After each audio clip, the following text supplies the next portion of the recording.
Qui va vous convaincre? C'est en direct et c'est jusqu'à 21h. Qui va vous convaincre? Votre rendez-vous avec 4 personnalités, 4 points de vue, un chrono de 90 secondes pour donner son point de vue.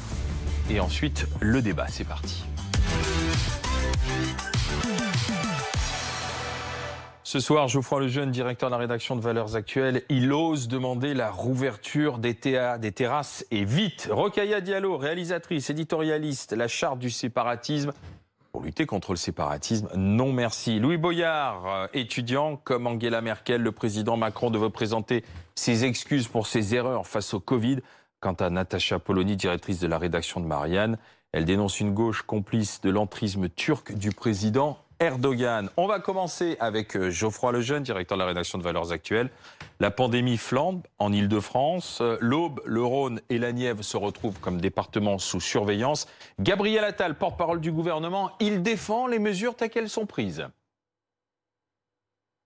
Ce sont des mesures équilibrées, des mesures logiques, des mesures de bon sens, des mesures efficaces si elles sont pleinement appliquées. Si ces mesures sont pleinement appliquées, elles auront un effet sur l'incidence dans notre pays, elles auront un effet sur les entrées en réanimation dans notre pays. Je vous ai rappelé ces mesures, je ne le refais pas une nouvelle fois, mais la priorité aujourd'hui, c'est que ces mesures soient appliquées. Et mon cher Geoffroy Lejeune, vous osez demander la réouverture des terrasses. 90 secondes pour convaincre, top chrono. Mais en réalité, c'est extrêmement cohérent comme demande parce que vous avez aujourd'hui un gouvernement qui vous explique, notamment Gabriel Attal qu'on vient d'entendre, qui a pondu ce slogan magnifique, vous savez, dedans avec les miens, dehors en citoyen. Pour nous expliquer ce qu'est la nouvelle ligne aujourd'hui, mais médicale comme gouvernementale, qu'en réalité, on se contamine à l'intérieur et on se contamine beaucoup moins à l'extérieur. Donc quand on invite des amis chez soi pour boire un verre, dîner, ce qui est en théorie interdit, en tout cas ce qui n'était pas possible pendant qu'on avait un couvre-feu, on se contamine et quand on est à l'extérieur, on prend beaucoup moins de risques. Le gouvernement, donc on est suspendu aujourd'hui, on est à l'aube de nouvelles mesures potentiellement annoncées demain, devrait prendre de nouvelles décisions et la réouverture des terrasses est extrêmement cohérente avec cette nouvelle ligne qu'on nous a présentée. C'est-à-dire que, en gros, si vous voulez voir des gens dehors, vous avez l'option de vous voir en marchant dans la rue, c'est possible, dans un parc, etc. Vous avez aussi l'option, quand même, classiquement très utilisée, d'aller boire un verre en terrasse. On sait que les terrasses, ça fonctionne. On l'a vu, les restaurants, à l'été dernier, l'ont fait. Ils sont notamment, alors pour la ville dans laquelle moi je vis, Paris, étendus sur les terrasses, et c'était plutôt efficace. On perdait en parking ce qu'on gagnait en convivialité. C'est possible, ils sont prêts, ils ont une forme d'expérience là-dedans. La contamination, il va quand même faire beau la semaine prochaine. La contamination n'y est pas, comment dire, majoritaire. Donc, cette solution est possible. Elle permettrait de sauver les restaurateurs qui demandent aujourd'hui à pouvoir retravailler. C'est une ligne de bon sens. Et en plus, le gouvernement, pour une fois, ne se contredirait pas. Ah ben c'est réglé. La rouverture des terrasses est vite. Place au débat. Rokhaya Diallo. Oui, je pense que de manière générale, c'est cohérent. Ouais. C'est cohérent parce qu'on sait que les points de contamination sont moins nombreux à l'extérieur. D'ailleurs, même l'obligation, enfin c'est ce que disent les médecins, c'est qu'il y a des endroits ailleurs où les masques ne sont pas obligatoires à l'extérieur. Et je pense que le fait de les porter en permanence, c'est aussi une forme de conditionnement qui nous invite à ne pas oublier de les mettre quand on est en interne. Alors c'est vrai qu'il y a un danger qui est amplifié parce que quand on mange, on n'a pas de masque. Mais à partir du moment où on est à l'extérieur, qu'on se tient à distance, je pense que, en tout cas, ça permettrait à la fois pour les restaurateurs d'assurer une forme de commerce qui se poursuivrait et puis de permettre aux gens d'avoir des moments conviviaux avec des risques peut-être diminués. Donc je suis plutôt partisane de cette mesure. Louis Boyard. Moi, je plaiderais toujours pour encadrer les liens sociaux parce que c'était possible en fait de tenir un confinement à ne pas se voir. On était toujours sur Internet pour ceux qui l'avaient. Voilà, c'était vivable. Là, maintenant, ça fait plus d'1 an et les gens ne restent pas enfermés chez eux après 19h. Il y en a beaucoup qui sortent et en fait, quand ils sortent, c'est clandestinement et donc du coup, ce n'est pas organisé et souvent, ce n'est pas protégé. Comme le disait Geoffroy Lejeune, si jamais on organisait les terrasses de façon à ce que ça ne vienne pas des foyers de contamination, ce serait intéressant. Et en fait, c'est pas réouvrir les terrasses uniquement parce que ça fait plaisir, même s'il y a de ça. Il y a aussi un intérêt sanitaire derrière, c'est que on arrête d'avoir des rencontres clandestines qui ne sont pas protégées et qu'on ait des rencontres organisées et protégées. Natacha Polony. Je pense que ça n'est valable que s'il y a une jauge qui soit suffisamment contrôlée. Parce que le problème qu'on a, le problème c'est que on se contamine quand on n'a pas le masque et qu'on s'envoie des postillons à la figure. Ce qu'on peut tout à fait faire quand on est assis autour d'une table à boire un verre, etc., et en se parlant comme ça. Même à l'extérieur. Même à l'extérieur. C'est-à-dire que le principe, c'est qu'on ne se contamine pas à l'extérieur quand on ne s'envoie pas de postillons à la figure. C'est pour ça que là, les charmants jeunes gens qui étaient à Marseille, là, les 6500 personnes qui étaient en train de se hurler dessus, etc., c'est pas exactement l'idéal et c'est pas ce qu'il faudrait souhaiter. Donc, en effet, les terrasses, c'est mieux qu'à l'intérieur d'un appartement, c'est mieux qu'enfermé dans un lieu. Mais une terrasse bondée, c'est exactement pareil. Voilà, une terrasse bondée, c'est pareil. Donc la question, c'est la raison, c'est le fait enfin de s'appuyer sur la capacité des gens à ne pas perdre pied, à ne pas, à un moment donné, se dire « Oh, allez, on s'en fout, c'est simple ». Et c'est une question de bon sens, c'est-à-dire, en effet, pouvoir se retrouver sur des terrasses, mais s'il y a suffisamment de place, suffisamment d'espace pour que chacun se tienne à peu près à distance de l'autre. Pour l'instant, je ne suis pas sûre si on ne met pas des règles strictes. Alors moi, je ne suis pas un maniaque de la règle stricte, mais je peux comprendre qu'il faille la défendre, etc. Mais ce qui est intéressant, c'est que l'été dernier... Non, mais l'été dernier, quand mais si c'est pour ouvrir les terrasses, et 15 jours après, s'apercevoir qu'il y en a certaines qui sont devenues des clusters et les refermer, ça n'a aucun intérêt. Mais alors, Natacha Polony a raison. Si c'est pour que tout le monde a tellement envie de se retrouver en terrasse, un verre à la main, et que ce soit des terrasses bondées où on se postillonne dessus. C'est vrai, mais si on vous incite à aller dehors voir vos amis et que vous promenez dans la rue, vous pouvez également vous postillonner dessus. Ensuite, l'argument de Louis est non, mais l'argument de Louis est juste, c'est que les gens se voient quand même. Il faut se rendre à l'évidence. Le gouvernement n'a pas la prise absolue sur la vie des gens. Ensuite, c'est un des rares domaines en réalité depuis le début de cette pandémie où on a une expérience, celle de l'été dernier quand les restaurants ont rouvert, où en fait ils ont rouvert avec des espaces qui leur étaient imposés, avec des protocoles sanitaires, et ils les ont, moi de ce que j'ai vu à l'époque, encore une fois, ça n'est que Paris, mais parce que je n'ai vu ça qu'à Paris, mais il y avait des espaces entre les tables, il y avait les serveurs avaient des masques, ça leur faisait pas plaisir, mais ils le faisaient quand même. Je vais vous dire, les restaurants à l'époque, en effet, ont vraiment fait des efforts absolument surhumains pour respecter les protocoles. Le problème, ce ne sont pas les restaurants, ce sont les bars, les bistrots. Et il faut se souvenir, par exemple, de l'annonce du deuxième confinement. C'était un jeudi soir. Ce soir-là, on a vu dans toutes les villes des gens entassés comme on n'en avait jamais vu, collés les uns aux autres, en train de se dire « Super, comme on va être confinés, allons-y clairement. Et donc, on se contamine avant de se confiner. » Donc, je pense que tout ça doit être fait avec circonspection. Non, mais il y a la période aussi. Est-ce que c'est la bonne période pour rouvrir ou tenter la réouverture des terrasses au moment où on a en plus un variant qui est un variant britannique qui est beaucoup plus contagieux que les autres? L'envie, elle est présente chez tous les Français. Mais après, le timing est-il le bon, Louis Boyard là, et on voit d'ailleurs de plus en plus de jeunes qui sont contaminés et qui arrivent aussi à l'hôpital avec parfois des formes graves. C'est ce que disent tous les professeurs de médecine qui se succèdent ici sur le plateau de BFM TV, Louis Boyard. Je suis d'accord, c'est la période pour le faire, parce que déjà c'est possible d'un point de vue... C'est la période, vous dites. Je dis que c'est la période parce que c'est possible d'un point de vue météo. Le faire en hiver, c'est pas possible, mais demandons-nous pourquoi est-ce que se régaler le variant britannique. Pourquoi est-ce que ces jeunes, alors, qui ont le variant britannique, ont été contaminés? Alors que pourtant on est confinés, qu'on a tout le protocole sanitaire, c'est bien que ça a échoué quelque part. Et ben c'est ce que j'expliquais, c'est que les gens se voient clandestinement et se contaminent. Natacha a dit quelque chose de très intelligent, il faut des jauges. On va contrôler le nombre de personnes qui sont à l'intérieur. Mais ceux qui n'entreront pas dans la jauge ou qui ne pourront pas accéder à la terrasse ou aux terrasses retourneront chez eux de toute façon et ça restera un foyer de contamination. Pas nécessairement, peut-être pas, pardon, avec un nombre aussi conséquent. C'est-à-dire qu'on a quand même aujourd'hui l'habitude de ne pas pouvoir entrer dans des lieux quand il y a trop de personnes. Il y a énormément de files d'attente devant un certain nombre de services commerciaux ou publics. Donc c'est quelque chose quand même qui est entré dans nos pratiques. Et puis après, pour ce qui est de la possibilité de former des clusters, elle est toujours moins importante en extérieur qu'en intérieur. Parce qu'à partir du moment où le virus ne circule pas de la même manière dans un endroit clos contrairement à ce qui peut se produire sur une terrasse. Donc les risques restent moindres et je pense que les gens comprendront le fait que oui, l'accès n'est pas illimité et qu'effectivement il faut organiser la consommation. Vous savez que ce soir, le ministère de l'Intérieur a envoyé des circulaires, vous avez vu ça, demandant à ce qu'il y ait une verbalisation accrue des rassemblements de 6 personnes. Donc, on voit bien que c'est, même si l'envie de se retrouver, l'heure d'été arrive. En plus, on va avoir un week-end apparemment plutôt sympa sur l'ensemble du pays. L'heure n'est pas justement à se dire, allez, on va faire plaisir aux Français, on va voir si on peut rouvrir les terrasses, elle est plutôt à la verbalisation, à la responsabilisation, Geoffroy Lejeune, à plus de 6, 135. Moi, si je peux vous raconter une histoire qui m'est arrivée aujourd'hui, je discute avec une restauratrice qui donc en fait respecte les règles du moment, qui sont que vous ne pouvez évidemment pas servir à table. En revanche, il y a une forme de faille qui permet de servir à emporter et de laisser les gens consommer en extérieur s'ils sont debout. C'est-à-dire qu'en fait, en gros, consommer des boissons dans des gobelets en plastique ou consommer leur repas, s'ils sont debout, c'est en gros, vous les accueillez pas à table, quoi.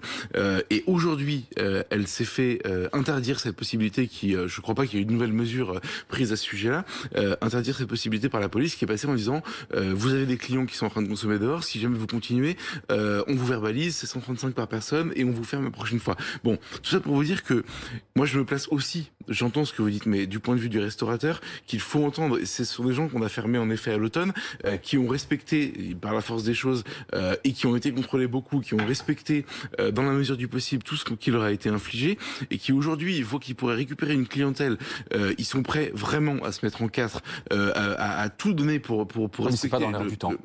C'est pas dans l'air du temps. Pardon, vous avez encore une fois, moi je trouve que l'exemple de l'été dernier des terrasses étendues sur les places de parking, Dieu sait pourtant que je suis contre la fermeture des places de parking. Mais, oui, mais on avait une courbe descendante de l'épidémie. Or là, au printemps, on a une courbe ascendante de l'épidémie et on a les variants qu'on n'avait pas l'été dernier. Mais la grande nouveauté, et je me fais en plus le relais de la thèse du gouvernement, donc ça m'est pas beaucoup arrivé depuis le début de l'épidémie, c'est que on peut être plus dehors et prendre moins de risques. Donc c'est en fait se saisir de cette occasion. Il va faire beau. C'est pas, c'est même pas dire open bar, allez-y maintenant. Voilà, c'est saisissons cette occasion de revivre dehors à nouveau pour avoir une vie qui reprend, et surtout prendre en compte la dramatique condition des restaurateurs qui ont été des élèves exemplaires. Il a développé son point de vue malgré tous les points de contradiction apportés. Geoffroy Lejeune, rouvrons les terrasses et vite. On va voir ce que vous en avez pensé.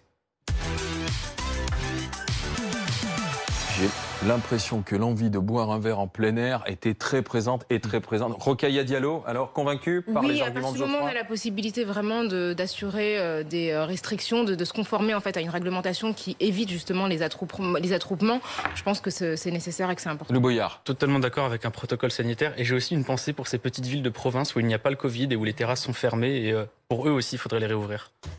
Natacha Polony. Le problème, c'est qu'il faudrait prendre en compte les différences en effet entre les villes non contaminées et celles qui le sont. Il faudrait une jauge. Je suis d'accord pour soutenir les restaurateurs qui en ont pris plein la figure depuis le début de cette épidémie, et je pense que les attroupements, les gens qui vont dîner chez des amis comme ça sont ceux qui justement font circuler le virus au détriment des restaurateurs qui ont joué le jeu. Pour autant, là, je pense que ce n'est peut-être pas exactement le bon moment pour rouvrir les terrasses. Je dirais que ça ne serait faisable qu'à des conditions qui soient strictes. Convaincu quand même, Natacha Polony. Alors. Oh, allez. Oui ou non ? Non, il faut pas. Moi, je déteste faire consensus, s'il vous plaît. Non. Alors, pas convaincu. Pas convaincu, mais presque. D'accord, mais pas convaincu. Voilà, c'est en haut. C'est-à-dire à certaines conditions. Et durant nos 10 minutes de discussion, on a lâché sur Twitter aussi la question de Geoffroy Lejeune. Rouvrons les terrasses et vite. Voir ce qu'en pensent les tweetos, ceux qui suivent en ce moment l'émission. Transmission du Covid plus faible ici, serait-il prudent de rouvrir les terrasses ? C'est quand même un oui à 60%. Donc, comme disait l'autre, vous pouvez emporter le morceau ce soir, mon cher Geoffroy. On va passer à Rokhaya Diallo, réalisatrice, éditorialiste. La polémique sur le financement de la mosquée de Strasbourg. Le refus de l'association aussi de signer la charte sur l'islam de France. Le gouvernement réagit, estime qu'aujourd'hui, il faut avancer beaucoup plus rapidement avec la loi contre le séparatisme. Elle pourra faire rempart. La mosquée, le financement, il n'y a pas de conformité à la République. Gérald Darmanin, ministre de l'Intérieur. Nous ne trouvions pas ça pour le moins amical avec les intérêts français, pour ne pas dire plus. Pourquoi ? Parce que cette fédération que vous évoquez, pro-turque, n'a pas voulu signer la charte des valeurs de la République, celle que nous avons évoquée avec le président de la République, n'a pas voulu condamner les condamnations contre l'apostat, contre l'homosexualité, contre l'égalité entre les femmes et les hommes, reconnaître que la République était laïque, que la loi de la République s'imposait évidemment sur la loi des églises ou la loi de Dieu. Et nous considérons, nous, que cette association, cette fédération n'est plus capable d'être dans le monde représentatif de l'islam de France. Et donc, la charte sur l'islam de France, plus la loi sur le séparatisme, voilà ce qui peut faire rempart aujourd'hui. Sauf que vous dites, Rokhaya Diallo, la charte du séparatisme Non merci, c'est parti, 90 secondes. Alors moi, ce qui me pose problème, je pense qu'il y a tout un tas de dispositions qui ont été avancées. Je parle de cette charte qui est la charte qui a été édictée par le Conseil français du culte musulman, qui est la charte des imams. Alors moi, elle me pose problème, non pas parce que je suis opposée aux valeurs de la République, mais parce que cette charte me semble opposée au principe de la liberté d'expression. Pourquoi ? Déjà, dans le préambule, la charte dit « nous, associatifs de confession musulmane ». Alors, depuis quand en France on s'exprime en fonction d'un point de vue religieux ? Normalement, on est citoyen ou on ne l'est pas, mais on n'a pas à faire ça. Et je trouve que c'est problématique.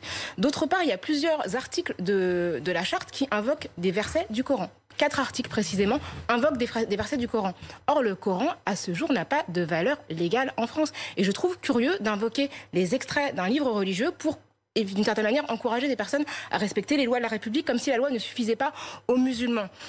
Alors, dans le texte, il est dit aussi que la dénonciation d'un prétendu racisme d'État est de la diffamation. Et pour appuyer cette affirmation, on cite un verset du Coran contre les fausses informations. Je trouve ça très curieux. Normalement, on est libre de dire qu'il existe un racisme d'État et les gens sont libres de ne pas être d'accord, mais on ne peut pas restreindre comme ça la liberté particulière des imams à dénoncer une forme de racisme. Enfin, il y a un article qui a pour titre « Attachement à la raison ». Il me semble que la religion et la raison, c'est pas des choses vraiment synonymes et que effectivement, on peut pas demander aux personnes de respecter à la fois leur religion et d'être strictement raisonnable au sens vraiment de la rationalité pure. Je pense que le Conseil français du culte musulman ne représente absolument pas les musulmans, c'est une entité qui est hors sol et que par ailleurs cette charte pour moi fait plutôt écho à une forme de gestion coloniale et infantilisante de l'islam de France. C'est dit, Geoffroy Lejeune, Natacha Polony et Lou Boyard. Natacha Polony. Déjà, je ne vois pas ce que le terme colonial vient faire là-dedans, dans la mesure où on pourrait, à la limite, reprocher à cette charte de reprendre les codes d'une forme de concordat. Mais je ne vois pas en quoi c'est colonial d'essayer pour l'État d'avoir des relations avec les représentants d'un culte, ce qui est au fondement de la fondation de l'État français. C'est-à-dire que depuis que la France existe, elle se bat contre, notamment, le pouvoir temporel du pape. Elle s'est fondée là-dessus. C'est là-dessus que d'abord la royauté, puis ensuite la République s'est construite pour essayer d'imposer une indépendance vis-à-vis de ces religions qui essayaient d'avoir un pouvoir temporel. Or, nous sommes exactement dans ce cadre-là. Et donc, cette charte, avec tous ses défauts, et je pense en effet qu'il y en a et on peut les pointer, est une façon de faire en sorte que sur le territoire français, les citoyens de confession musulmane ne soient pas dépendants de puissances étrangères, ne soient pas dépendants d'associations qui les poussent vers une conception radicale de leur religion, parce qu'ils ont droit à mieux. Mais en tout cas, le terme colonial n'a strictement rien à faire là-dedans. Alors, je vous invite un petit peu, sans doute à... Enfin, moi, en tout cas, j'ai utilisé ce terme colonial à dessein parce que pour moi, ça me rappelle une manière dont la France a essayé de contrôler les cultes localement à l'époque de la colonisation et que c'est un régime qui me semble quand même assez spécifique aux musulmans. Je ne vois pas. Alors, quand vous dites que le but, c'est d'émanciper les personnes éventuellement d'une influence trop grande de la religion, je ne vois pas en fait en quoi la France est qualifiée pour invoquer des versets du Coran pour les convaincre. Je trouve que c'est même contraire à la laïcité qu'un texte qui est promu par un ministre de l'Intérieur cite des versets du Coran comme si en fait les musulmans, en fait n'étaient pas capables de respecter le droit qui est le droit commun. Et je trouve que c'est un régime dérogatoire. Et moi, je trouve qu'il y a effectivement une forme d'infantilisation parce que le Conseil français du culte musulman en fait n'a absolument aucune légitimité. C'est pas du tout la même chose que quand vous évoquez aussi la situation de l'Église par rapport à l'époque, à l'État, l'Église était véritablement en compétition avec l'État. L'islam, c'est une religion minoritaire qui n'a pas de clergé. Donc il n'y a absolument pas de comparaison possible avec la situation de l'Église au début du siècle dernier. Ça n'a pas de rapport en réalité. Non, mais un rapport complexe. L'islam est une religion qui peut régir aussi les modes de vie et le code de vivre d'une certaine manière ou pas. Et il se met à ce moment-là en compétition avec l'État. C'est d'ailleurs ce qui est au cœur la problématique du côté de Strasbourg. C'est une religion théologico-politique. Ouais. Oui, mais justement, mais c'est ça qui est intéressant, c'est qu'en fait, ce sont les théocraties autoritaires qui invoquent le Coran, les théocraties islamiques autoritaires qui invoquent le Coran pour brimer leur population et leur dire « vous ne devez pas contester l'État parce que le Coran dit que ça ». Et je trouve curieux qu'une démocratie comme la France dise « vous n'avez pas le droit de dire qu'il y a du racisme d'État parce que le verset 49, parce que la sourate 49 du Coran dit que les fausses informations ne peuvent pas être divulguées ». Je trouve que c'est absurde. Vous pouvez tourner autour du pot. La question, c'est est-ce qu'il est normal que des gens qui vont prêcher en France, avec l'acceptation du régime, enfin de la République française, prétendent qu'il y a un racisme d'État et prêchent contre la République. On a le droit d'estimer qu'il y a la question. Est-ce que vous pensez que, donc, moi j'ai le droit est-ce que l'État doit subventionner ça ? La question c'est, est-ce que, donc moi, en tant que citoyenne française, j'ai le droit, comme plein de gens, de dire qu'il y a un racisme d'État, mais les imams, parce qu'ils ont signé cette charte, n'auraient pas ce droit-là ? Pour quelle raison ? Si demain, je décide de lancer une branche féministe de l'islam et que je deviens imam, ce droit... Parce que la question, c'est de savoir ce qu'il raconte dans un prêche qui est d'ordre religieux. Ça n'a absolument aucun sens. On n'a pas le droit d'interdire à des gens... Ça parasite les lois de la République ou pas? Bien sûr. La question, c'est est-ce qu'un prêche religieux doit le pape un but politique? Mais le pape intervient, enfin je veux dire, le religieux et le politique, ça a toujours été mêlé. Il y a plein de pays où des responsables religieux ont été à la tête de mouvements d'émancipation. Je sais pas, Martin Luther King, Mère Teresa, c'était des responsables religieux. Donc la politique et la religion... Là, c'est pas ceux qui vont vers l'émancipation qu'on essaye de combattre. Il y en a aussi. C'est bien ça le problème. Oui, mais le problème, c'est que la loi... Ceux qui prêchent l'émancipation n'ont aucun problème en France. Oui, mais il y a des gens qui prêchent l'émancipation et qui pensent aussi qu'il y a un racisme d'État. C'est-à-dire que le texte ne fait pas la distinction en disant vous êtes un radical, vous n'avez pas le droit de dire qu'il y a du racisme d'État, mais vous êtes ouvert. Alors Louis Boyard et Geoffroy Lejeune dans la discussion. Les intentions d'émancipation ne se sentent pas visées par ce texte. Louis Boyard. Moi, je me allez leur demander, et j'aimerais bien les entendre aussi, parce qu'on les entend pas beaucoup sur ça. Mais en fait, ce que je vois, c'est que vous voyez un peu les états dans lesquels on se met quand le politique essaie de se mêler aux religieux. Enfin, vous avez dit par exemple, oui, mais l'islam est une religion qui a une portée politique, et donc du coup, mais toutes les religions ont une portée politique. C'est normal, c'est le principe même de la religion. La laïcité. La politique, ça a des notions philosophiques, et la religion aussi. Donc forcément, ça s'entremêle. Pour ça, on a inventé quelque chose de très simple. C'est la politique ne se mêle pas du religieux, et la seule valeur qui compte, c'est la loi. C'est la loi.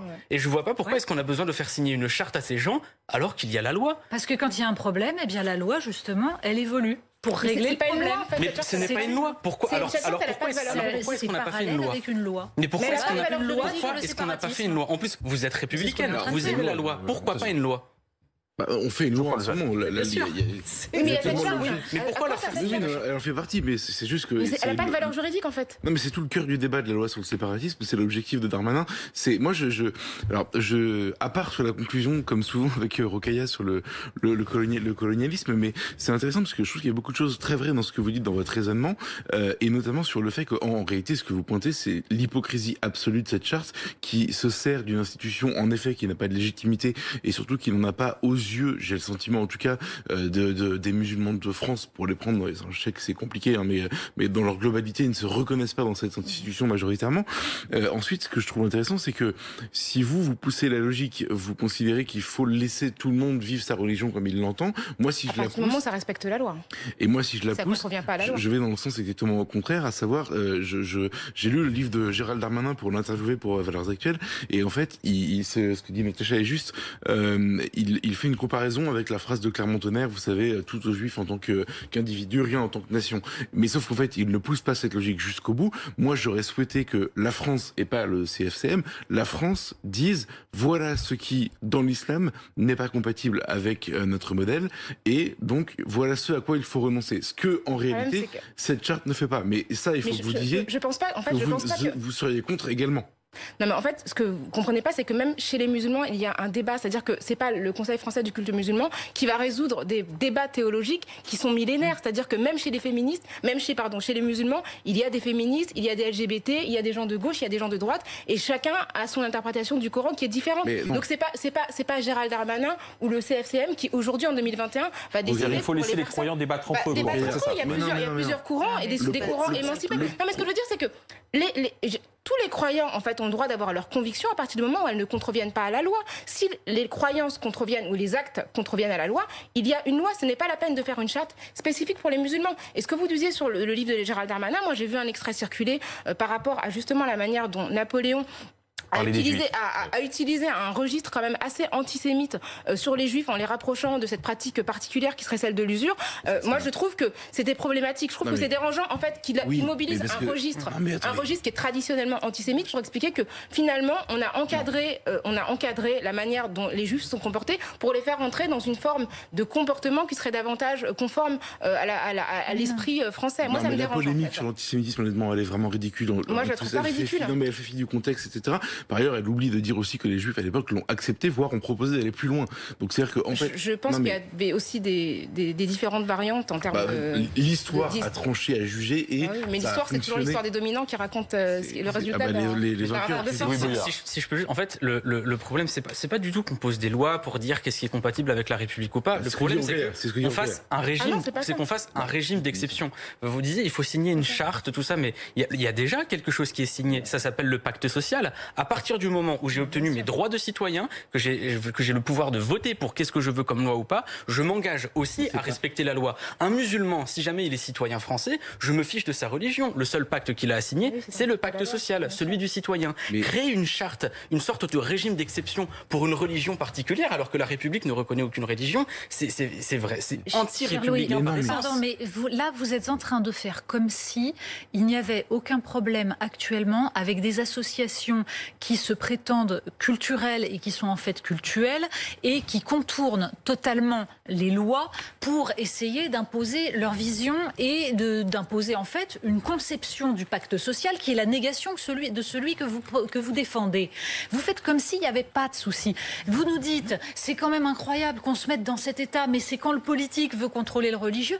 Enfin, pardon, on a juste un léger problème là, c'est qu'on a des islamistes, c'est-à-dire des gens qui ont décidé d'imposer petit à petit une conception politique de la religion musulmane, qui sont en train de contraindre une part des musulmans à suivre leur vision de l'islam, et nous sommes impuissants face à ça, et cela va parfois jusqu'à un terrorisme qui a tué 350 personnes en France. Il y a juste un petit problème avec ça. Je pense qu'il faut aussi donc faire on peut attention. faire comme si ça n'existait pas, mais non, ça faire attention déjà à ce qui s'est produit. Bon, déjà, je trouve qu'il y a quand même une forme d'infantilisation qui est de croire que les musulmans sont forcément plus sensibles à ce genre de prêches extrêmement radicaux. Et je tiens quand même à rappeler ce qui se produit concrètement, c'est que les gens ne se radicalisent pas dans les mosquées. La plupart des gens qui sont radicalisés, ils se sont radicalisés sur Internet.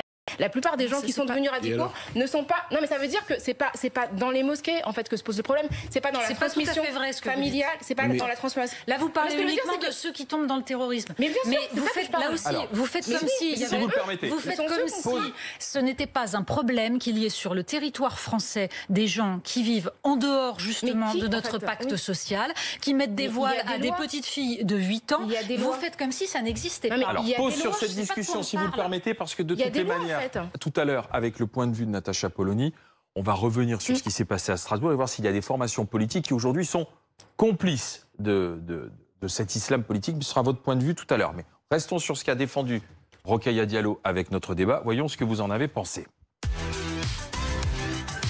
Sur les dérives de la charte sur le séparatisme, vous dites non merci. Lou Boyard, d'accord avec Rokhaya ? Il ne faut pas créer de régime d'exception pour des religions. Cette charte, c'est le parfait exemple de ce qu'il ne faut pas faire. Je suis convaincu.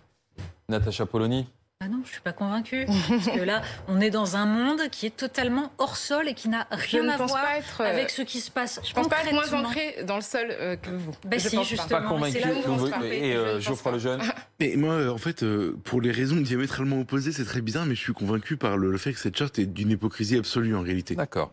Donc convaincu, Geoffroy Lejeune, 2 verres pour Rokhaya Diallo. Et on va passer à Louis Boyard. Et on va revenir au Covid. Aujourd'hui, Angela Merkel a présenté ses excuses pour des mesures plus strictes qu'elle voulait prendre en Allemagne au moment des fêtes de Pâques, des mesures de durcissement contre l'épidémie. La population, une partie des électeurs ont dit non. Elle-même a reconnu une certaine précipitation. Et Mutti, comme elle est surnommée en Allemagne, a présenté ses excuses.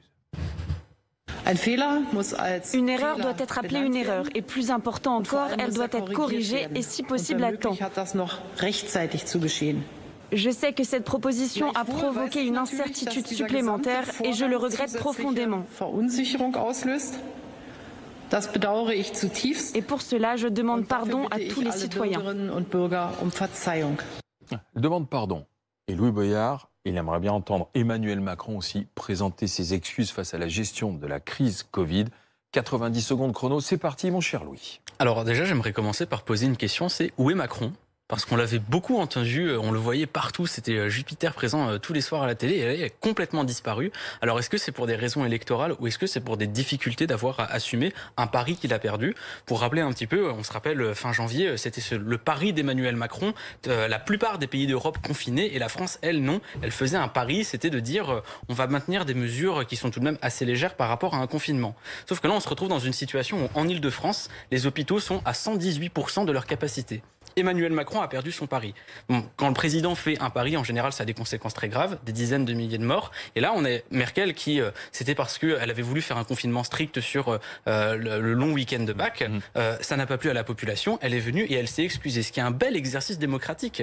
Et là, Emmanuel Macron nous avait fait un pari, il nous l'avait dit comme ça. Il a perdu son pari et il a disparu. Il ne parle plus aux Français. Et je ne demande pas à ce que Macron se mette à genoux et à pleurer devant nous, mais au moins à ce qu'il prenne ses responsabilités démocratiques et qu'ils disent aux Français, ça n'a pas fonctionné, j'ai perdu mon pari, je m'en excuse et voilà ce que l'on va faire. Et en fait, l'absence d'Emmanuel Macron montre un peu le problème qu'on a eu sur toute la gestion du Covid, c'est l'absence de rapport démocratique entre le gouvernement et les gouvernés. On n'a pas voté. Enfin, il y a eu des grosses mesures qui ont été prises. Il y avait plein de moyens de faire des votes. Par exemple, par Internet, ça n'a pas été fait. Chaque fois qu'ils ont fait une erreur, il n'y a jamais eu un seul bilan de leurs erreurs. Et là, aujourd'hui, on a eu un immense pari perdu avec des conséquences dramatiques. Pas un seul pardon du président. Il devrait prendre exemple sur Merkel. Natacha Polony. Alors déjà, moi, le terme pari me semble absolument surréaliste. Non, Emmanuel Macron n'a pas fait un pari. On peut être pour ou être contre, considérer qu'il s'est planté, comme on veut, mais c'est pas un pari. Il n'a pas juste joué au dé en se disant allez-y, et puis on doit mouiller, on va espérer. C'est un mot qui circulait beaucoup dans la presse pour parler du choix d'Emmanuel Macron. C'est pas parce que la presse utilise un mot que ce mot est juste. Si vous voulez, appelez-le comme vous voulez. Très souvent, les journalistes utilisent des mots qui ne conviennent pas. Même sur l'islam, vous avez tendance à jamais aller sur le débat de fond. Si vous commencez à faire parier sur le Covid, on va pas s'en sortir. Le mot pari est un mot. Mais sur l'islam, sur le débat de fond, que ça vous plaise ou non, et que vous considériez que c'est un... Quand le président dit il faut tenir... Je pense que j'étais sur le débat de fond. Mais quand le président dit il faut tenir, Natacha Polony, quand il dit il faut tenir, c'est presque un pari. Si le débat de fond, c'est de dire qu'il faut aller demander pardon, comme Angela Merkel, ça, c'est pas du débat de fond. On peut débattre du fond, comme on le fait à chaque fois, sur les choix réels et sur l'incapacité qu'a Emmanuel Macron à tenir ses choix parce qu'il n'a pas les moyens. Et en l'occurrence, il n'a pas les moyens sur les vaccins, il n'a pas les moyens qui lui permettraient de réellement suivre la politique qu'il a choisie. Mais le débat de fond, c'est pas de savoir s'il faut venir à la télé dire « Oh pardon, je vous ai dit ça, et puis le lendemain je change parce que l'opinion est contre moi ». C'est pas ça la démocratie. Ça, c'est du racolage. Vous avez encore une fois manqué le débat de fond. C'est pas parce que je ne suis pas d'accord avec vous que je ne suis pas sur le fond. Et le fond, ce n'est pas de faire de la communication Merkel, dans une démocratie, le fait, il s'excuse. Encore une fois, un problème démocratique, laissez-moi m'exprimer. Vous avez d'abord commencé par pinailler sur le mot pari, veuillez m'en excuser. Là maintenant on parle du mot pardon. Je ne demande pas à ce que le président vienne pleurer et larmoyer. Je demande à ce que le président assume. 1 minute 30 d'explication quand même, vous pouvez suivre. Je demande à ce que le président assume le fait qu'il ait fait une erreur politique et qu'il vienne s'exprimer devant le peuple pour dire voilà, il y a eu une erreur politique. C'est ce qu'a fait Angela Merkel et c'est un exemple. C'est 2 fois d'ailleurs qu'elle le fait, non une fois d'ailleurs avec les larmes aux yeux. Et là, le président de la République a disparu alors qu'il s'est trompé sur un choix politique. Ce n'est pas grave, on peut avoir un débat. Mais ce que je dis, c'est qu'à chaque fois que le gouvernement fait une erreur, il ne tire jamais bilan de son erreur, il ne vient même pas s'en excuser ou simplement dire voilà ce qui a échoué. Et ça pose un problème dans le débat démocratique. C'est que puisqu'il n'assume jamais quand il se rate, on n'est pas capable. Il devrait publiquement un soir dire je me suis trompé, je m'excuse. Une excuse à 100 000 morts. Ça fait plusieurs semaines qu'on débat ensemble et que, a priori, vous m'avez entendu critiquer la dimension non démocratique de la gestion du Covid. Donc ça, je pense que vous pouvez me faire crédit, que c'est ce que je pense et que je l'ai toujours affirmé. En revanche, il m'avait semblé que vous aviez expliqué plusieurs fois à quel point il fallait surtout ne pas reconfiner, surtout ne pas laisser notamment les jeunes enfermés chez eux. Donc là, je comprends plus bien. Pardon. Alors j'ai dû louper quelque De toute façon, chose. demandez je vois pas pardon, sur le Natacha fond, Polony. etc. Vous avez dit pardon. C'est vrai. Oui, c'est ça. Mais là, Non en seulement l'occurrence, moi, je demande pardon, mais je demande pas que Macron. Eh bien, pardon. écoutez, vous voyez, vous demandez pardon et je vais vous expliquer. La ligne que je porte sur le Covid, et c'est notamment celle que j'avais expliquée avant, c'est qu'en fait, puisqu'on ne créait pas des espaces sociaux contrôlés, les personnes se contaminent clandestinement. C'est pour ça que je disais, il ne faut pas reconfiner. D'ailleurs, si on reconfine, c'est parce que justement, les personnes ne respectent pas les mesures sanitaires et qu'il faut, par exemple, ouvrir les cinémas et les théâtres, mais avec un protocole sanitaire strict, réouvrir les terrasses avec des jauges, comme vous l'aviez proposé, ou avec un certain nombre de personnes dans des terrasses. C'est ça ma ligne sur le Covid. Voilà, le débat de fond. Alors, Oui, Rokhaya le Diallo, débat de est-ce fond, qu'il pourrait c'est faire aussi des de pas excuses, être d'accord Emmanuel avec Macron, comme Angela Merkel? Pour moi, la question, c'est pas tant celle des excuses que celle de l'exercice de transparence. C'est-à-dire que le fait de s'exprimer en donnant l'impression d'impliquer les personnes qui l'ont élu, en tout cas qui le représentent, il ne s'agit pas simplement de dire « je suis désolé, j'ai commis une erreur », mais simplement d'expliquer le processus qui l'a amené à prendre ou à ne pas prendre telle ou telle décision et à expliquer en fait tout simplement de manière transparente qu'il a effectivement commis une erreur, qu'il regrette les conséquences de cette erreur et puis à inviter les gens à avancer. Parce que c'est vrai que dans un climat de défiance aussi important que celui dans lequel nous sommes actuellement, je pense que d'avoir des responsables politiques qui viennent et qui font preuve d'humilité et qui sont capables de reconnaître tout simplement leurs erreurs et de faire proposer en fait des portes de sortie, ça fonctionne bien. Après, ça fonctionne aussi avec Angela Merkel parce que c'est une femme qui est à la fois coutumière du fait et qui, de toutes les façons, dans toutes ses allocutions, s'exprime de manière assez pédagogique sur les options qui sont prises par son gouvernement. Ça n'a pas été le cas d'Emmanuel Macron qui a décidé d'adopter une posture plus martiale, plus autoritaire, de leader qui prenait des décisions sans véritablement, peut-être, effectivement, on peut parler de la manière dont les hommes sont élevés. Peut-être, en tout cas, peut-être qu'ils sont encouragés à exercer le pouvoir d'une manière qui peut-être n'invite pas à la confiance. Donc moi, je pense qu'en tout cas, que davantage de transparence, ce serait une bonne Avec chose. des excuses à la clé. Oui, quand il est nécessaire de s'excuser, on présente des excuses, sinon on ne le fait pas. Mais en tout cas, je pense que ce ne sera pas négatif. Oui. Vous pourriez présenter des excuses comme Angela Merkel, le président de la République? Non, moi je trouve qu'il y a une passion ridicule dans notre époque pour les gens qui viennent s'excuser, se flageller, et on appelle ça un bel exercice démocratique. Je suis désolé, ça n'a rien à voir avec la démocratie. D'ailleurs, je veux rendre justice à Natacha. C'est quand même l'objet de son dernier livre. On peut dire qu'elle a un peu réfléchi à la question, qu'elle a eu la pudeur de ne pas citer. Et donc voilà. Non, je suis désolé. Merkel qui vient demander pardon, c'est pas un exercice démocratique, c'est même l'inverse. C'est une émission de télévision. En fait, ça n'a rien à voir. En revanche, il y a quelque chose d'intéressant pour revenir à Emmanuel Macron, c'est que il nous explique, en tout cas, il fait passer le message depuis plusieurs semaines par indiscrétion dans la presse, parce que la presse quand même de temps en temps relaie des messages politiques de plus ou moins discrètement, qu'il est aujourd'hui en résistance contre le système qui voudrait enfermer tout le monde, et que lui, depuis l'Élysée, fait ce fameux pari de ne pas reconfiner en janvier, résiste à son administration, résiste parfois à certains membres de son gouvernement, en l'occurrence à certains, en janvier c'était Castex et Véran qui étaient ciblés, et qu'il n'a finalement pas le contrôle total sur cette épidémie, et qu'il subit par exemple la question logistique sur le vaccin en étant, vous savez, très énervé. Je leur ai dit d'aller plus vite, il faut vraiment se bouger, tant qu'il y a des vaccins dans les frigos, je reconfinerai pas les gens, etc. Oui. Il y a cette petite musique. Moi, je trouve que l'exercice démocratique ne peut pas se régler autrement que dans des urnes, pour commencer. Donc tout ce qui est en dehors, c'est de l'artifice, ça peut vous plaire, mais c'est pas parce que ça vous plaît que c'est de la démocratie.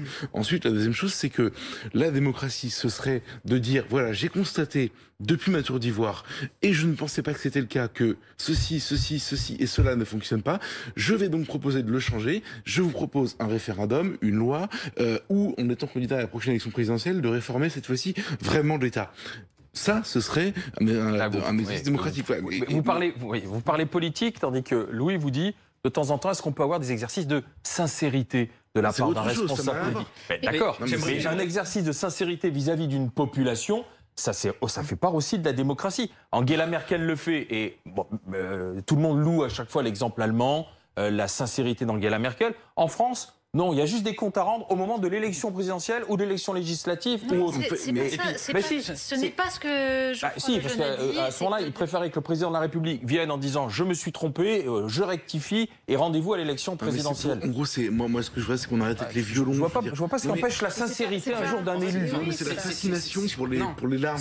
Non, en fait, s'excuser, c'est pas pleurer. Oui, déjà, c'est pas humiliant déjà de présenter des excuses. Non, mais il n'y a rien d'humiliant. En fait, à un moment donné, c'est pas humiliant de reconnaître qu'on a commis une erreur et dire qu'on regrette les conséquences. Non, mais dire qu'on regrette les conséquences de décisions qu'on a prises ou de mauvaises décisions qu'on a prises, c'est pas humiliant. Je trouve que c'est une bonne chose. J'ai Et pas puis, dit pas- l'inverse. Louis Boyard.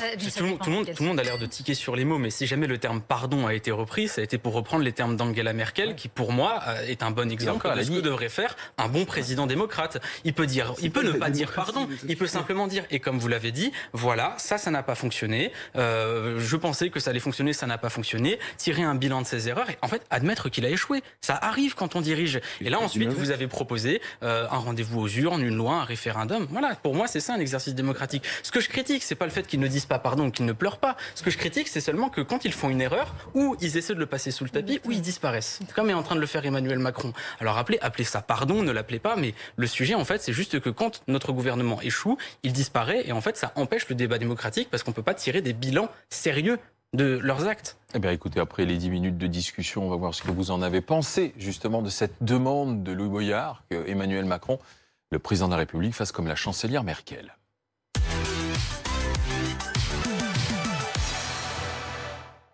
Je crois qu'on est sur une fracture, ce qui se passe d'un côté, ce qui se passe de l'autre. Natacha Polony, C'est vrai. convaincue, pas convaincue?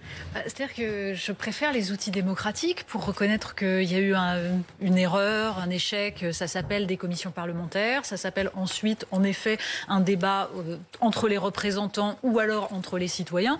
Mais une émission de télé où on vient pleurer et demander conférence de pardon presse, parce que c'est vraiment ce qu'elle a fait, Non, pas convaincue. c'est pas vraiment ma vision. Merkel l'a pas fait sur une émission de télé, hein. Elle a fait une conférence de presse. Oui, oui. C'est ce que je demande. Hein. D'accord.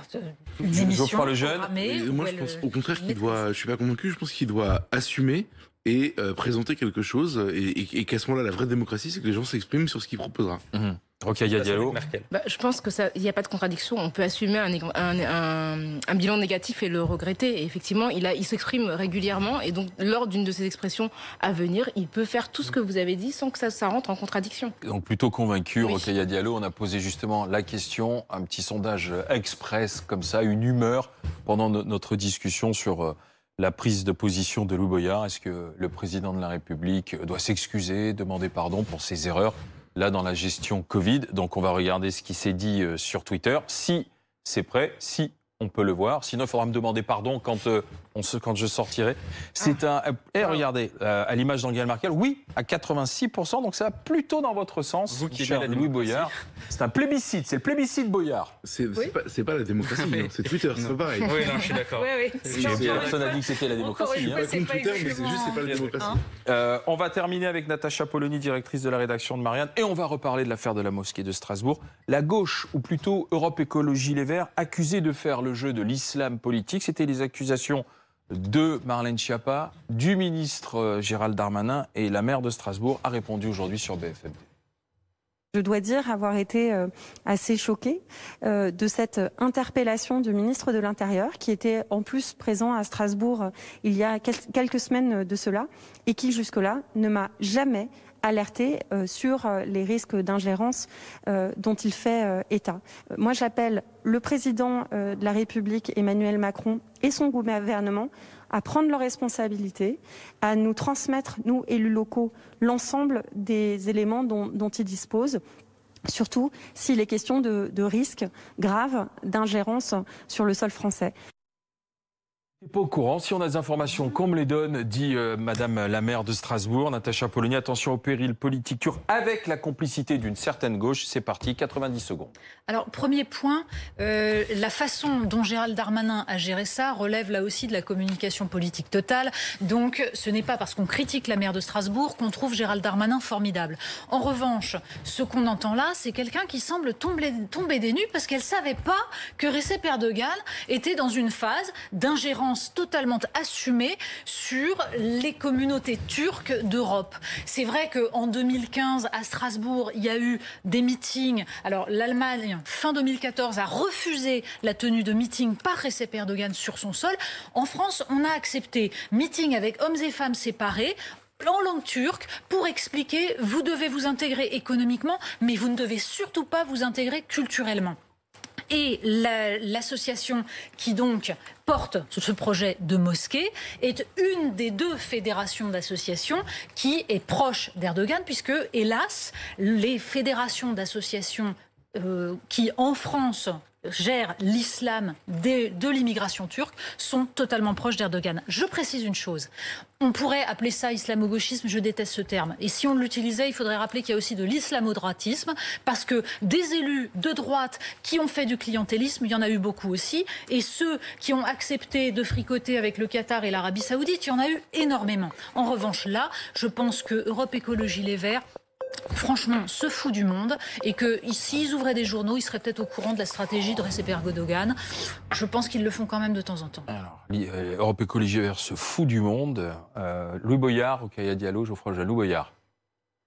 Effectivement, ils ont fait n'importe quoi. Enfin, Europe Écologie Les Verts, ils ont fait une erreur. Ils auraient dû savoir. Malheureusement, ils n'ont pas su. Alors après, voilà, première erreur d'Europe Écologie Les Verts. Deuxième erreur, c'est celle du ministère de l'Intérieur. Comme l'a dit la maire, si jamais ils avaient les informations, ils auraient dû les transmettre. Le ministère de l'Intérieur a sauté sur l'occasion pour faire de la communication politique et électoraliste. Je ne pense pas que la gauche ait une volonté de complicité avec les Turcs, surtout que les idéologies de Erdogan sont très éloignées des idéologies de gauche, même si jamais je pense que l'erreur d'Europe Écologie Les Verts, il faut la souligner. En revanche, il y a quand même une certaine complicité de Gérald Darmanin d'avoir préféré faire de la communication politique plutôt que de remplir son rôle de ministre de l'Intérieur et de transmettre les informations pour éviter que ça se produise. Après, à titre d'information, la subvention n'est pas encore allouée. Il y a des conditions de financement qui devront être revotées. La signature de la charte. Voilà, tous ces débats-là ont été posés. Mais en fait, c'est pas que les Verts avaient une volonté de complicité avec Erdogan. C'est juste qu'ils n'ont pas su. C'est bête en politique. On a rarement le droit à cette erreur-là. Mais il n'y a pas de volonté complice. Et je vais être plus critique envers Darmanin, qui a, plutôt que de remplir son rôle de ministre de l'Intérieur, n'a pas transmis les informations et a fait de la communication politique. Geoffroy Lejeune. Il y a eu des élections municipales, il y a eu des débats, enfin il y avait des choses qui étaient visibles aussi du côté de Strasbourg. La maire et la municipalité et la majorité ne peuvent pas faire comme s'ils n'avaient pas vu, pas entendu ce qui se passait non plus. Mais évidemment, bien sûr que non. Et honnêtement, leur accorder encore ce crédit-là de la naïveté, c'est trop mignon, c'est hyper touchant, mais c'est juste pas la réalité. Moi, ce qui m'amuse, je voudrais juste... On a eu un débat il y a quelques semaines ici sur les écologistes, parce que j'ai été accusé à cause de Valeurs Actuelles de polluer le débat sur l'écologie, et moi je répondais qu'en fait quand on parle des écologistes, c'est pour parler des menus sans viande, c'est pour parler des budgets genrés à Lyon, dont Rokhaya nous a parlé, et cette fois-ci maintenant du financement d'une mosquée radicale qui refuse de signer la fameuse charte dont on parlait tout à l'heure. Je trouve ça extraordinaire, c'est la preuve par les faits semaine après semaine qu'en fait ces gens-là ne font pas d'écologie. Par ailleurs, dans les villes où ils sont élus, type Grenoble, la pollution ça change rien, on vit pas mieux, enfin bref, c'est une catastrophe. Et donc, en fait, je suis d'accord sur l'islamo-droitisme, il n'y a rien à dire là-dessus, mais bon, l'islamo-gauchisme, ça existe aussi. En fait, c'est un projet de société qui, au nom de la liberté, de l'émancipation de l'individu, du droit à la différence, de l'antiracisme, de beaucoup de choses, a fini par cautionner tout et n'importe quoi et se retrouve aujourd'hui pris dans une nasse, dont il ne peut plus sortir, et dont il est incapable de se dépêtrer. Pourquoi ils ne veulent pas en sortir? Pour ne pas froisser des sensibilités, pour ne pas froisser une religion, pour ne pas froisser une communauté? C'est pour ça aussi qu'on ne dit pas les choses? Il y a deux raisons. C'est d'abord, vous le voyez avec l'apparition du wokisme, vous savez, ce mouvement qui consiste à ne jamais déranger, ne jamais froisser la susceptibilité de personne. Vous ne pouvez pas. Mais pardon, c'est exactement ce qui se passe. Le wokisme, c'est quoi? C'est une invention. Faut dire, à un moment donné, il faut arrêter de dire n'importe quoi. C'est quoi le courant, le wokisme? Mais là, on n'est pas sur le wokisme, on est sur ce qui se passe à Strasbourg. Non, mais islamo-gauchisme, wokisme, pour parler d'une mosquée qui est radicale à Strasbourg, à un moment donné, je pense que c'est des détours quand même qui ne sont pas nécessaires. Mais bon, c'est le phénomène qui aujourd'hui est en train de pénétrer la gauche. Je vous renvoie au livre d'Eugénie Bastier, si vous voulez, qui explique ça très bien, comment c'est structuré. Ouais, on n'est pas là-dessus. C'est une réponse à Rokhaya. C'est la première chose. Et la deuxième chose, c'est qu'en fait, c'est électoraliste, pardonnez-moi. Aujourd'hui, c'est la raison pour laquelle Mélenchon n'arrive pas à trancher ce débat dans son parti. C'est parce que ses électeurs sont sensibles au discours radical. La raison pour laquelle, à Strasbourg, les écologistes ne peuvent pas assumer de couper cette subvention, c'est parce que les électeurs qui sont sensibles à ce discours ont voté pour eux. C'est la seule raison. Donc en fait, évidemment... Donc la maire se fout du monde quand elle dit qu'elle ne savait pas et qu'elle attend des informations que le ministère de l'Intérieur doit lui donner. Elle joue sur les mots, le sujet n'est pas là. C'est qu'en fait, en vérité, elle est gênée que le sujet devienne national aujourd'hui et qu'en fait, fondamentalement, ça ne l'aurait pas dérangé de faire voter cette subvention, c'est tout. Rokhaya Diallo. Alors, je trouve qu'il y a plein de choses qui sont mélangées dans cette histoire. C'est-à-dire qu'il y a d'une part la nécessité pour des fidèles de Strasbourg d'avoir une mosquée, qui est une nécessité légitime, et le fait que derrière la construction de cette mosquée, il y ait une association qui soit problématique parce qu'elle est le soutien d'un dictateur et de quelqu'un d'extrêmement dur. Et pour moi, ce sont deux choses différentes. C'est-à-dire que des croyants aient besoin d'un lieu de culte et que ce lieu de culte soit conséquent, en tout cas parce qu'il a besoin d'accueillir une communauté religieuse conséquente, c'est important. Après, que l'association qui soit derrière... Voilà, non, mais ça, on est entièrement d'accord. Voilà, il n'y a pas de débat là-dessus. Mais du coup, que ce soit soutenu par une municipalité qui... Et après, je pense qu'on peut aussi poser la question du concordat et du régime dérogatoire à la laïcité à Strasbourg, parce que c'est ce qui a permis le financement de cette mosquée-là. Donc le fait qu'encore en France, en Guyane, à Mayotte, en Alsace, on ait un régime qui finalement permet aux élus de contourner la laïcité, c'est un problème. Effectivement, on a un problème avec ces organisations qui soutiennent un dictateur. Le fait d'avoir autorisé une personne extrêmement conservatrice, violente avec sa population, qui entrave leur liberté d'expression, à faire un meeting en France, c'est un problème. Et c'est aussi un problème parce que souvent les communautés... Et c'est pas seulement valable pour les personnes qui votent en Turquie, mais souvent les communautés immigrées sont beaucoup plus conservatrices que les populations qui vivent sur place. C'est-à-dire qu'elles ont tendance à soutenir des régimes extrêmement durs qui brident. Sauf que là, est-ce qu'on a un retour d'ascenseur du côté de la mairie de Strasbourg? C'est-à-dire, est-ce qu'il y a une communauté qui a aidé à l'élection et de l'autre, on se dit on ne savait pas, l'important c'est qu'on vous vote la subvention. C'est un vrai problème, c'est un vrai problème d'hypocrisie qu'on voit partout localement, qu'on voit partout effectivement, que ce soit à droite ou à gauche. C'est cohérent. C'est de l'hypocrisie, c'est-à-dire et c'est l'hypocrisie qu'on voit aussi à un niveau national, où on a un président qui nous explique que les droits des femmes c'est super important, les droits humains c'est super important, et qui va nous faire des courbettes à l'Arabie Saoudite, qui est quand même le régime le plus oppressif à l'égard des femmes au monde. Donc je pense que cette contradiction, où d'un côté on nous explique qu'on a des valeurs hyper importantes, et de l'autre on est capable de dérouler le tapis rouge à des dictateurs, à des personnes qui briment leur population et qui les empêchent de s'exprimer, c'est quelque chose qui n'est pas spécifique à la gauche, à mon avis. 2 points.